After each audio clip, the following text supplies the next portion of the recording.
Hi everyone, welcome to Things Lucy Reads. I'm Luce and this is a reading vlog where the alphabet chooses my TBR. Basically what happened was I looked at a couple of books that I wanted to read and I noticed that just coincidentally they went in alphabetical order and I thought, oh, this is a bit cute, let's make this like a thing. So that's what I've done and that's what I will be doing all the rest of the month as much as I can. The premise of this alphabet chooses my TBR is that I'm just going to read books in alphabetical order. I don't like to be tied in like too firmly with TBRs, but I actually feel like this one is a way to structure my reading while also giving me room to move outside of it. So for example, the first book on my TBR is Ahsoka by E.K. Johnston, which I have started reading. And then the next one on the list is Beyond the Gender Binary by Alok Vaid-Menon. So this is the next book on the TBR, but it's fairly short and I do also want to finish the ones that I'm currently reading, but luckily one of those also has a title that starts with B, so I could read one A book and then two B books and it would still be in alphabetical order, so it wouldn't actually mess up the TBR as well if I decided I didn't want to read this one, or I wanted to also finish this one, or I forget about this one and I only read this one. Like, they both start with B, so it isn't going to matter. And then the book that I was brainstorming this on my Instagram stories, and the book that I originally chose for C, I decided not to put concretely on my TBR, but again, because it starts with C, I could still read it. Technically, grammatically, it starts with a C, but I am sort of more inclined to count it for A, but I'll get there in a minute. The C book on my TBR is Crush by Richard Sykin, which is a book of poetry. Richard Sykin is a gay poet and there is a bot on Twitter that tweets quotes from his poetry and it's just all really beautiful. One of my mutuals on my Twitter account really likes Richard Sykin and I bought this sort of on their recommendation and I'm really excited to actually finally get through it. And then the book that I originally had on my TBR but then took off is A Concise Chinese-English Dictionary for Lovers by Charles Hugo, which I read some of and then I noticed that it has parts which correspond with a month. So there was like a part before this, but then it's February and then the next one is March. So a cute thing that I could do with this maybe would be to read a section a month and just kind of live with this book for a year and read it slowly. But also I'm really compelled by it already, so maybe I'll just read it all the way through and abandon that plan. But everything that I read will be in alphabetical order. I will be reading some things outside of it. I'm not going to hold myself to this absolutely. It's just going to be a little bit of structure there when I need it to be there. And then my book for D is Down the Hume by Peter Polites, which I have been meaning to read now for months and months. It's a gay novel set in Sydney, Western Sydney specifically, and I'm just really interested. I don't remember the last time that I read an Australian novel which was like actual adult contemporary, so I'm excited. I feel like maybe it's going to be a little bit bleak, a little bit tragic, but I'll see when I get there. And then my book for E is Everything Grows by Amy Herman, which is set in, I believe, 1993, which is the year I was born. It is a queer novel. I think it's FF, and I think that the protagonist also questions their gender, which is very exciting. And then my book for F is Firefront, which is a poetry collection by First Nations poets, and it is edited by Alison Whittaker. This is fairly new. I'm excited to read this and hopefully I will find some authors whose work I can then expand out into, which will be exciting. And then I don't have a book for G unless I finish reading Girls of Paper and Fire, which I have officially been reading for over a year now. It was written down in the beginning of my Bujo for last year as a book that I was currently reading at the beginning of the year, and I read like no more of it. So that's where I'm at with this. I have bought the second one because the publisher is no longer publishing YA novels unless they're written by Jimmy Patterson. Hopefully I'm going to like it and hopefully I'm going to like the sequel. I've heard mixed things about the sequel, but yeah, I'll see how I go with it. I just wanted to buy it just in case it went out of print. Who knows with these things. And then I have a book that I've picked for Buzzwordathon, which is not running as an actual readathon but more as a reading challenge throughout the year. Theme for January is Dream, and I have a book for Dream, but it starts with H. So I'm either going to have to finish Girls of Paper and Fire, or I'm going to have to pick a shorter book that starts with G, or I'm going to have to count this as a book read outside of this alphabet challenge. But anyway, the book that I've chosen for Buzzwordathon is The Hen Who Dreamed She Could Fly by Sun Mi Huang, which I picked up the last time I went to Sydney, which was 18 months ago, back when life was more or less normal. I'm pretty sure I picked this up at Elizabeth's in Newtown, and then on the train home my dad read it and said that it was really cute, and it just sort of seems really cute and whimsical, and I'm excited for it. And it's fairly short, so hopefully it won't overwhelm me. The only thing that I'm really kind of intimidated about with this TBR is Girls of Paper and Fire, because it is very long. Hopefully I will be able to get through this TBR by the end of January. Hello. It is several weeks after I filmed the first part of this vlog. So the book that I had on my TBR for A is Ahsoka by E.K. Johnston, which I am still reading. I read a significant portion of it last night and it's really good. We're getting right into the action now. I'm really enjoying it. Ahsoka is one of these Star Wars characters that is unofficially, officially, canonically queer. She is a lesbian. It's sort of comforting to know that everyone who writes her knows that she's supposed to be written as a lesbian. And I posted about it on my stories yesterday on Instagram. The character that she would have had a romance with if it had been allowed is actually described as having feelings for Ahsoka, which is, I didn't expect to get that, even though I know that probably nothing is going to happen. It was nice that it was at least acknowledged that way, and it was more than I was expecting. And there was a part where Ahsoka was joking with this potential girlfriend and her sister about parents who bicker, and Ahsoka had told them that she was adopted, you know, and we know that that means by the Jedi Order, but they don't. So the sister says to Ahsoka, did your parents bicker all the time? And Ahsoka sort of, you know, smiles to herself and goes, yeah, they did, always. And it was so funny to be like reading that with the additional knowledge that you have of this character, because her adoptive parents in this scenario are Obi-Wan Kenobi and Anakin Skywalker, and that was I just thought that was so funny. And I am also listening to the audiobook for Australia Day by Stan Grant, which is also narrated by him. It's basically just a collection of essays and speeches that he has written and given about both this issue of Australia Day, that, you know, we have this debate every year, should we have a national day of celebration at all, and if we do, should it be on the 26th of January, which is the day that the First Fleet arrived and the invasion of this country began. So Stan Grant is a Gamilaroi and Wiradjuri man, and he also has an Irish convict in his family tree, so he has heritage from Indigenous Australia and also white immigrant Australia. So he, at the moment, is just talking about how these two parts of him intersect and complement each other, and how he is treated and feels about like each side of his heritage, and also of, by extension, of this country. It also talks about how he was an international correspondent for the ABC, I think, for like a lot of years.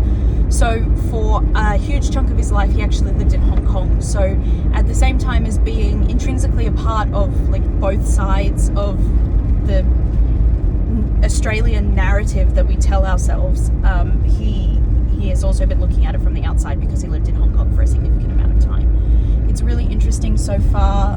He wrote another book called Talking to My Country, which I don't know if it came out a few years ago or if it was just re-released a few years ago, but I have that too, but I haven't read it. But he's mentioned it enough times that I think that the opinions that he holds by the time he's writing Australia Day are actually different to the ones he held when he wrote and published Talking to My Country, which is really interesting. And now I'm really interested to read Talking to My Country even more than normal, just to see how things have changed for him. So it's now May, and my reading efforts for this challenge have been dismal, frankly. I have read 2 books for the letter B, and they were Under the Gender Binary by Alok Vaid Menon, which is on my shelves. I can see it, but you can't.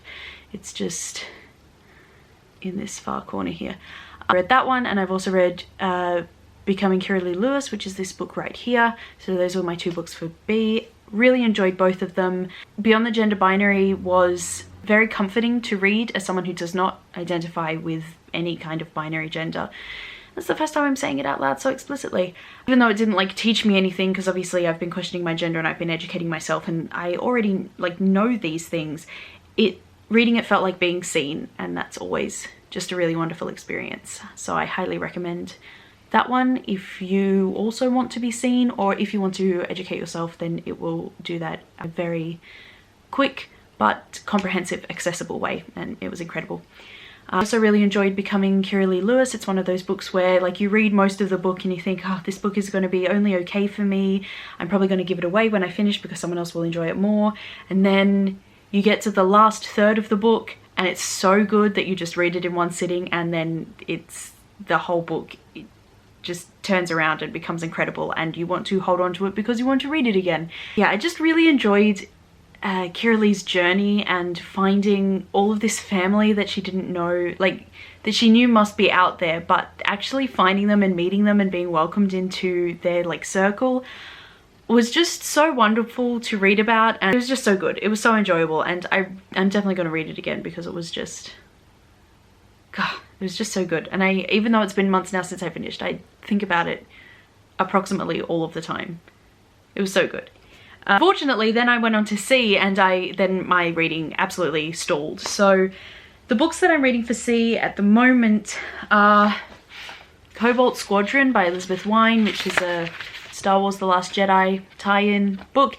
It's about the Tico sisters, so that's Rose and Paige, and I love them, but this book just, they're so flat, and the whole book is so flat, and it has no spark for me. And if it wasn't about Rose and Paige Tico, I already would have put it down and would not have bothered with it, and I just want to be done with it. It was supposed to be my February book for the Buzzwordathon challenge, and I'm still reading it in May. Yeah, it's been a time. Alright, so I'm going to put these on and then I'm going to finish off Cobalt Squadron. I have like 2 chapters left and I will be done with it. You don't even really need to sell me these characters. I know these characters. I love them already, and I still think this book is hella boring. So honestly, what the fuck is going on? There's nothing that we find out about Rose that we didn't already know about her after The Last Jedi, and we all know about the necklaces that she and Paige wear. Also, the other thing is, I'm not emotionally invested in this story. It's not feeling anything about it except annoyance at how long it is taking me to get through it. Anyway, I'm gonna read it and then I will be done with it, and then we can move the fuck on. Here's the other thing. This is not an adult Star Wars novel. It is a YA novel at best, probably actually geared more towards a middle grade audience.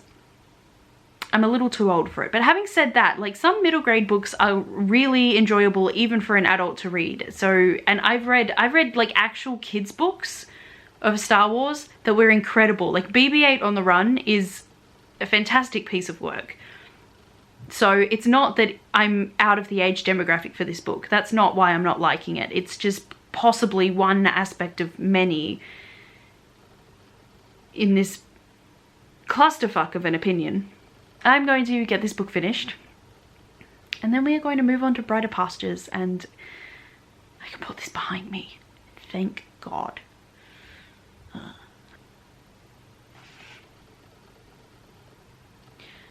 I think this has just explained why Rose was not featured in The Force Awakens. Obviously it was because she hadn't been cast yet, but in order to fill in that plot hole why we hadn't ever seen her before, I think this book has just mentioned the destruction of Hosnian Prime, which happened in The Force Awakens. It was... yeah. It hasn't mentioned it explicitly, but that... well, yet. I've still got one more chapter to go, but it's definitely what happened. They've just felt the destruction of Hosnian Prime, which is interesting. That's my favourite part of this book so far, and it happened in the second last chapter.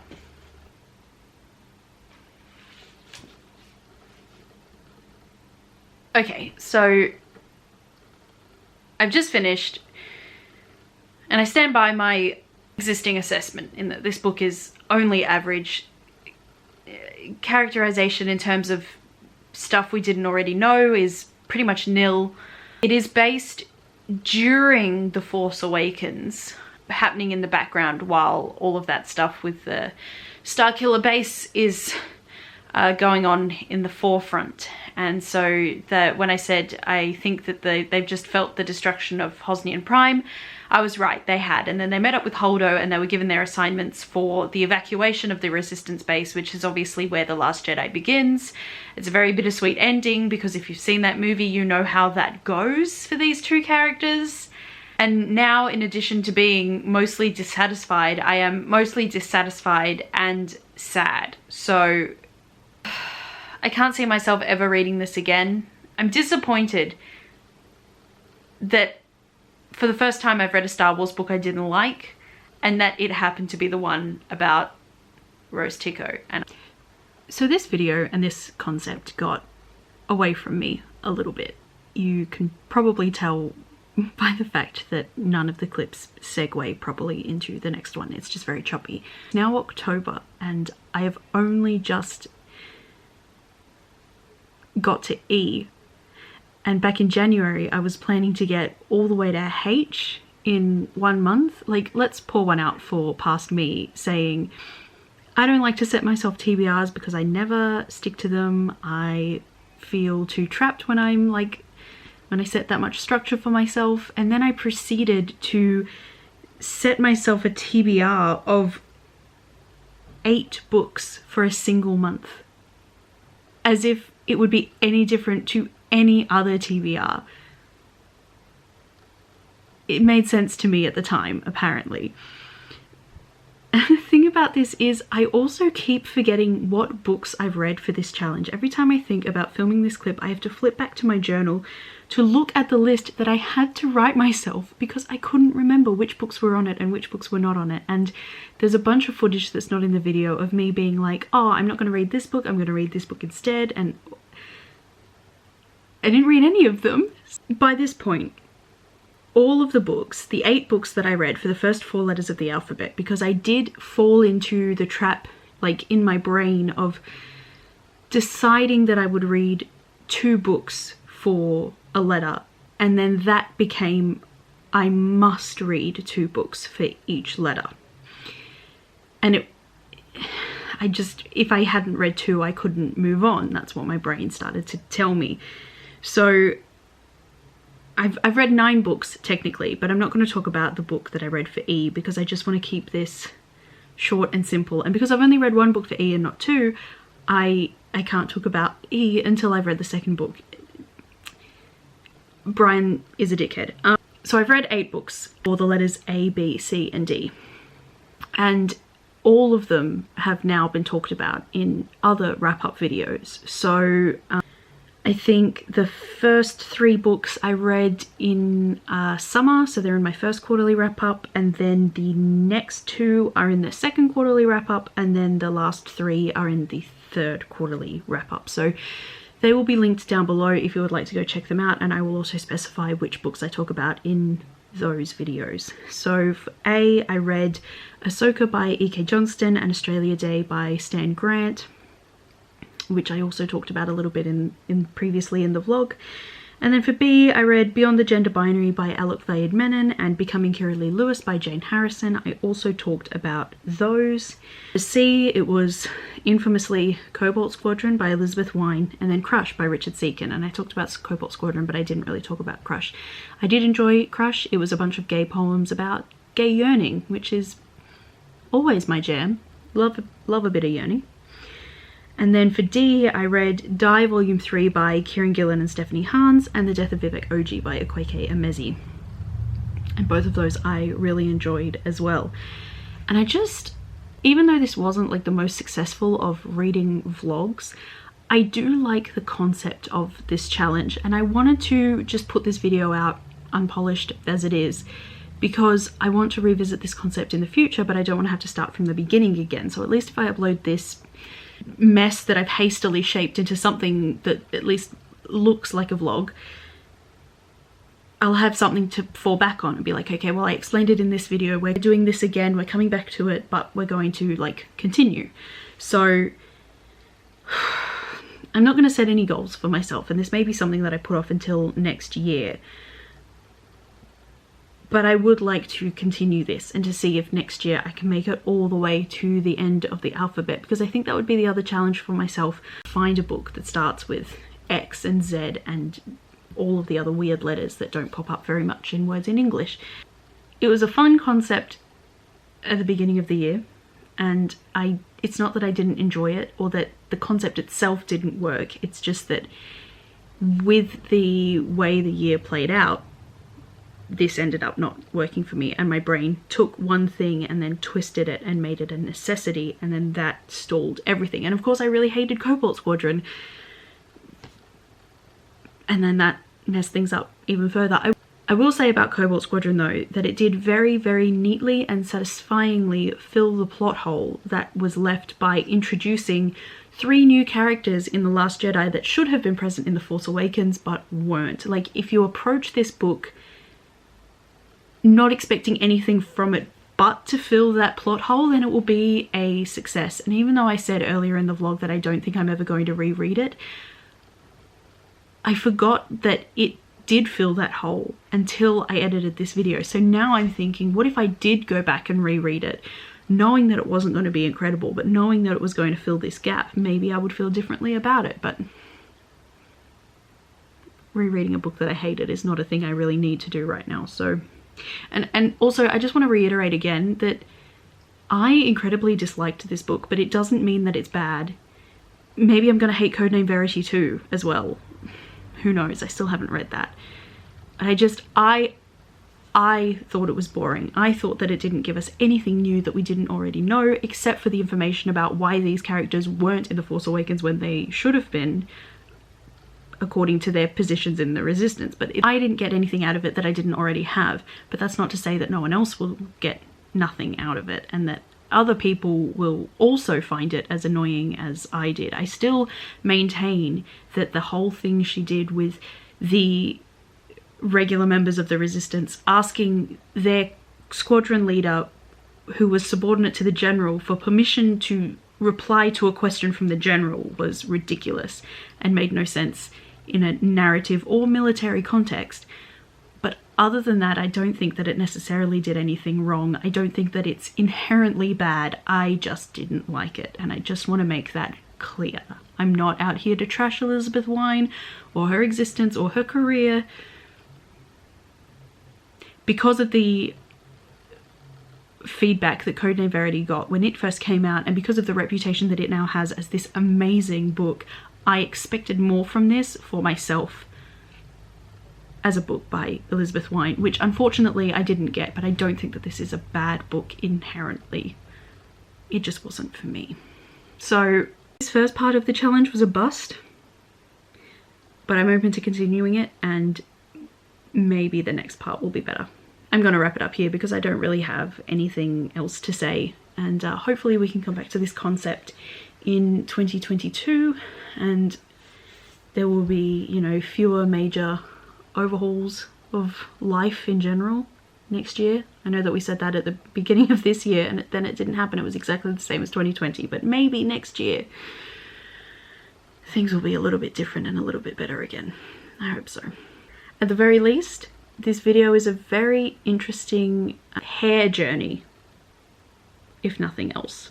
I look at my hair in the first clip and I can remember tying it up when it was only just barely long enough to tie up, and now I can do an actual ponytail with a scrunchie. So we've achieved something. We've definitely come this far, and we have a tangible result, and it is my ability to tie a ponytail. So if nothing else, at least we have that. This is all I have for this video. Thank you very much for watching it. If you've read any of these books and you would like to let me know what you thought of them, please feel free to do that. If you just want to let me know that you were here, as always, feel free to leave me an emoji, anyone that takes your fancy. And other than that, I will see you in my next video. Bye for now.